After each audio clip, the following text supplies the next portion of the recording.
இன்று காங்கிரஸ் பேரியக்கத்தின் சார்பாக திராவிட முன்னேற்ற கழகத்தோடு கூட்டணி பேச்சுவார்த்தையை துவக்கியிருக்கிறோம். எங்களுக்கு என்ன தேவையோ அதை நாங்கள் கேட்டிருக்கிறோம். அவர்களும் பரிசீலிப்பதாக சொல்லியிருக்கிறார்கள். மாண்புமிகு முதலமைச்சர் அவரிடம் கலந்து ஆலோசிப்பதாகவும் சொல்லியிருக்கிறார்கள். பேச்சுவார்த்தை சுமூகமாகவும் வெற்றிகரமாகவும் நம்பிக்கையோடும் சென்று கொண்டிருக்கிறது.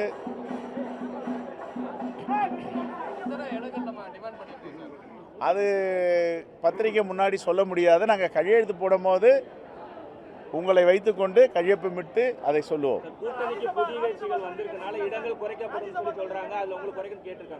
இல்லை, அதெல்லாம் நாங்கள் பேசலை. ராஜ்யசபா ஏற்கனவே மாண்பு முதலமைச்சர் ஒரு சீட்டு கொடுப்பதாக கூறியிருக்கிறார்.